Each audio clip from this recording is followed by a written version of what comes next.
Right now Nizamabad జనజాతర సభలో CM Revanth Reddy మాట్లాడుతున్నారు. Live లో చూద్దాం. 2000 పోలింగ్ బూతులు ఉన్నాయి. నేను అడిగిన సార్ ఎట్లకెళ్ళి సాధ్యమవుతుంది, ఎక్కడ తిరగాలి 35 లక్షల ఓట్లు ఇదే అని రాహుల్ గాంధీ గారు నాకు ఓ మాట చెప్పారు. రాష్ట్రం 4 కోట్ల మంది ప్రజలు చూశారు. పోలీసుల చేత నిర్బంధించి నీ తలుపులు బద్దలు కొట్టి నిన్ను ఓడగొట్టినరు.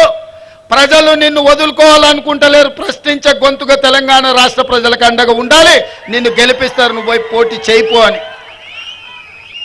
వారు ఆదేశించిండ్రు.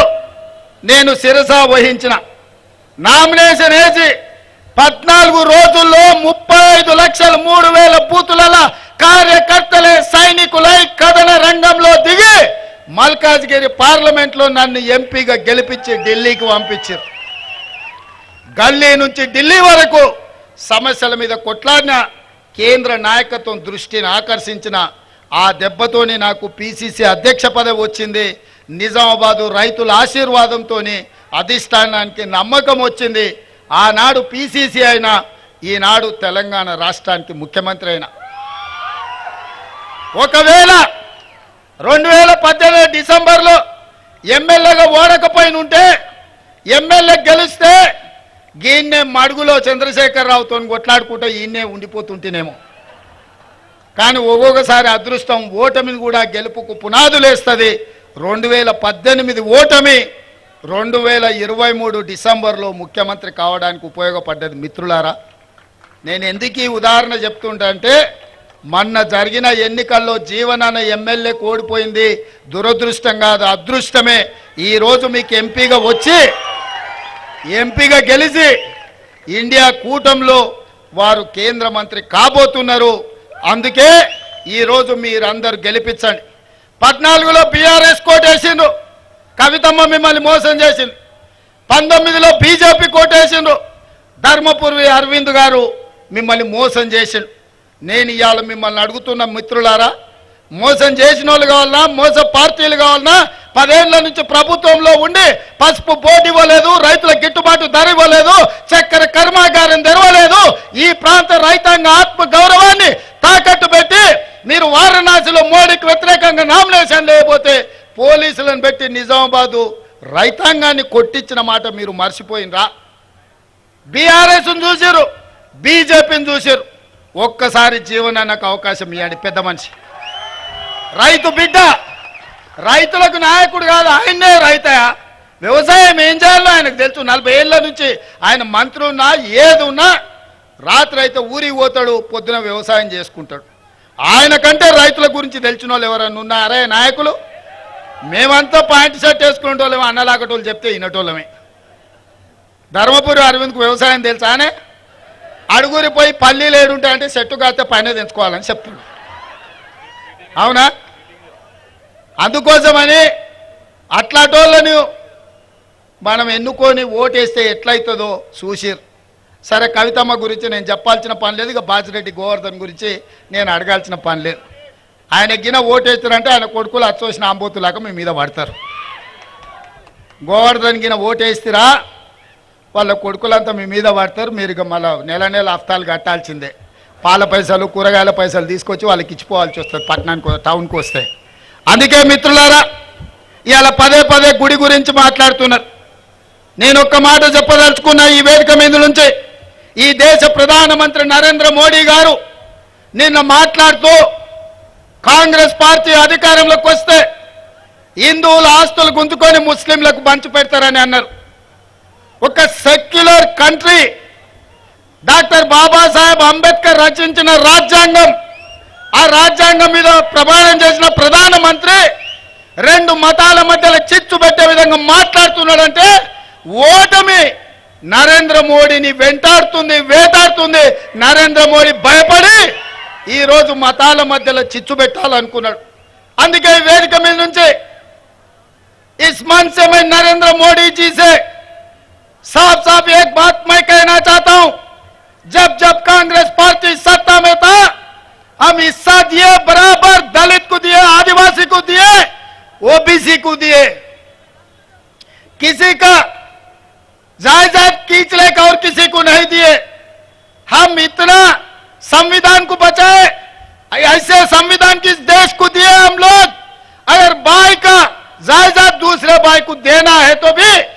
कानून के हिसाब से देना पड़ता, मगर किसी का जायदाद खींच लेकर और किसी को देने का कानून अपना देश में नहीं है। 13 साल मुख्यमंत्री था मोदी जी, 10 साल प्रधानमंत्री था। इतना भी पता नहीं है कि इस देश का प्रधानमंत्री को हिंदुओं का जायदाद खींच लेकर मुसलमानों को देने के लिए ये प्रधानमंत्री ऐसे बात कह रहा है। इसको डर है, दिल में हार जाने का डर है, इसीलिए ऐसे ऐसे भाषण उन्होंने दे रहा है। इसीलिए हम संविधान दिए इस देश को। डॉक्टर बाबा साहेब अंबेडकर ये लिखा उसमें, अगर बाप का जायदाद बेटे को देना है तो विरासत देना, भाई का जायदाद छोटे भाई को बहन को भी देना है तो एक हिसाब किताब से वो बदली करना। ऐसे झूठे बातों से कितने दिन देश को धोखा देंगे मोदी जी? ये कोई तरीका नहीं है, आपको कोई शोभा देने वाले बात नहीं है। ऐसे बात मत कहो, ये देश के लिए सुरक्षा नहीं। మిత్రులారా, హిందువుల ఆస్తులు ముస్లింలకు గుంజి పెడతారంటున్నారు. నేను అడుగుతున్నా, ఇక్కడ చాలా మంది మా అన్నదమ్ముల ఆస్తులు వచ్చుకున్న వాళ్ళు ఉండ్రు కదనే, ఏర్పడ్డోళ్ళు ఉండ్రు కదా. కాగితం రాసుకోకుండా, పెద్ద మనుషులు లేకుండా, తల్లిదండ్రులు ఒప్పుకోకుండా అన్న ఆస్తి తమ్మునికే ఇచ్చేటట్లేదు, తండ్రి ఆస్తి బిడ్డకి ఇచ్చేటట్లేదా? మన రాజ్యాంగం అట్లుంది. వీళ్ళ ఆస్తులు గుంజుకొని వాళ్ళకి ఇచ్చేటట్టు ఉంటుందా? ఈ దేశ ప్రధానమంత్రికి ఇట్లా మాట్లాడతాడా? ఇది పద్ధత? ఎన్నికల్లో గెలవాలని ప్రయత్నం చేస్తే తప్పులేదు, కానీ దేశాన్ని మత ప్రాతిపదికన విభజించి చిచ్చు పెట్టి రాజకీయ ప్రయోజనం పొందాలని చూస్తున్నారు. ఇది దేశానికి మంచిదా? ఒక్కసారి ఆలోచన చేయండి. అశాంతి పెట్టేగి మన మధ్యలో పంచాయతీలు పెడితే ఈ దేశం కుప్పగూలుతుంది, ఈ దేశానికి తీరని నష్టం జరుగుతుంది. అందుకే భారతీయ జనతా పార్టీని ఓడించాలి, కాంగ్రెస్ పార్టీని గెలిపించాలి. ఇంకొక మాట కూడా నేను చెప్పదలుచుకున్న మా బీజేపీ మిత్రులకు, దేవుడు గుడిలో ఉండాలి, భక్తి గుండెల్లో ఉండాలి. మిత్రులారా, దేవుడు గుడిలో ఉండాలి, భక్తి గుండెల్లో ఉండాలి. పోలింగ్ బూతుల డబ్బాలల్లో కాదు మిత్రులారా. మీరు చేసే వ్యాపారం, మీ రాజకీయ వ్యాపారం, మీ స్వార్థం ఈ దేశ ప్రజలకు అర్థమైతలేదని అనుకోకండి. ఇంత దుర్మార్గం, ఇట్లాంటి ఆలోచన ఈ దేశానికి మంచిది కాదు. మన పెద్దలు డాక్టర్ బాబాసాహెబ్ అంబేద్కర్ ఈ దేశానికి రాజ్యాంగం ఇచ్చింది. ఒక సెక్యులర్, ఒక మత సామరస్యంతో కూడుకున్న పరిపాలనను అందించడానికి అవకాశం ఇచ్చింది. కేవలం మీరు గెలవడం కోసం ఇట్లాంటి కుట్రలు కుతంత్రాలు చేయడం ఈ దేశానికి మంచిది కాదు. ఇట్లాంటి ఆలోచన మానుకోండి. రాముడు మీకే కాదు, మాకు రాముడే. మా ఇంట్లో కూడా మేము రాముని కొలుస్తాం, విష్ణుని కొలుస్తాం, కృష్ణుని కొలుస్తాం. ఎంతో మంది దేవతలు ఉండ్రు. ఊర్లూర్ల పోసమ్మ, మైసమ్మ, ఎల్లమ్మ, ఎంతో మంది దేవతలు ఉండ్రు. ఇవన్నీ మన సాంప్రదాయంలో భాగం. ఎవరి మత విశ్వాసం వాళ్ళది. నేను హిందువునని గర్వపడతా, ముస్లింలను, క్రిస్టియన్లను, సిక్కులను ఆదరిస్తా, గౌరవిస్తా. ముఖ్యమంత్రిగా నా బాధ్యత. మత సామరస్యం పాటించడం అనేది రాజ్యాంగం మనకు నేర్పిన, మన పెద్దలు తరతరాలుగా మనకిచ్చిన మన సాంప్రదాయం. ఊర్లలో పీర్ల పండుగ ఎవరైనా మనం కాదా చేసేది? అలా వాడేది మనం కాదా? ఊర్లో ఏదైనా ఉండి చర్చిలో క్రిస్మస్ వస్తే 10 మందికి మనం సాయం చేస్తలేమా? మన గణేష్ నిమజ్జనం వస్తే ముస్లింలు మనకు అండగా నిలబడతలేరా హైదరాబాద్లో? ఇది మన సంస్కృతి, మన సాంప్రదాయం. దీన్ని కూడా రాజకీయాలకు వాడుకోవాలని బీజేపీ చూస్తుంది. మిత్రులారా, ఇది దేశానికి మంచిది కాదు. కాంగ్రెస్ ఎన్నో 50 ఏళ్ళ అధికారంలో ఉంది. అధికారం కాంగ్రెస్కు కొత్త కాదు, ప్రతిపక్షం అసలే కొత్త కాదు. కానీ ఇట్లాంటి విపత్కరమైన పరిస్థితుల్లో దేశాన్ని కాపాడాల్సిన బాధ్యత కాంగ్రెస్ పార్టీకి ఉంది. అందుకే ఈరోజు ఇందిరాగాంధీ గారి దేశం కోసం ప్రాణాలు ఇచ్చారు, రాజీవ్ గాంధీ గారి దేశం కోసం ప్రాణాలు ఇచ్చారు, సోనియా గాంధీ, రాహుల్ గాంధీ గారి దేశం కోసం పదవులు త్యాగం చేశారు. ఇక ఇప్పుడు త్యాగాలు చేసేది లేదు, కొట్లాడేదే ఈ దేశానికి రాహుల్ గాంధీని ప్రధానమంత్రిని చేసేదే అని చెప్పి నేను ఈ సందర్భంగా తెలియజేస్తున్నా మిత్రులారా.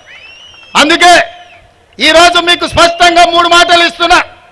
మీ చక్కెర కర్మాగారం తెరిపించే బాధ్యత మాది, కాంగ్రెస్ ప్రభుత్వం అని చెప్పి నేను చెప్పదలుచుకున్నా. అదేవిధంగా పసుపు బోర్డు కేంద్ర ప్రభుత్వం ఇవ్వాలి. ప్రభుత్వం ఎన్డీఏ ఓడి ఇండియా కూటమి గెలిస్తే పసుపు బోర్డు జీవన్ అనే మంత్రిగా తీసుకొచ్చి మీకు ఇస్తాడు. లేకపోతే ప్రశ్నించే గొంతుకై మోడీ మెడల్ వంచి మీ పసుపు బోర్డు మా జీవనాన్ని తీసుకొస్తాడు, నాది పూచి అని చెప్పి నా మిత్రులకు చెప్తున్నా. అదేవిధంగా నిన్న రైతు రుణమాఫీ గురించి మాట్లాడుతున్నారు, రైతు భరోసా గురించి మాట్లాడుతున్నారు. ఒరే సన్నాసులారా, తాతకు దగ్గు నేర్పాడు మా కథలు చెప్పకండి. వెనకటికెప్పుడో రైతు రుణమాఫీ మేము చేసినాం. రైతులకు బోనస్ ఇచ్చింది మేము, రైతులకు రుణమాఫీ రైతులకు బోనస్ ఇచ్చిన మేము 100 రోజుల్లో 5 పథకాలు అమలు చేసే లోపల ఎన్నికల కోడ్ వచ్చింది. అందుకే ఇవాళ ఈ వేదిక మీద నుంచి మాట్లాడుతున్నా, బాసర సరస్వతి మందిరం మీద ఒట్టే చెప్తున్నా, 15 ఆగస్టు లోపల రైతాంగానికి 2 లక్షల రూపాయల రుణమాఫీ చేస్తుంది మా ప్రభుత్వం.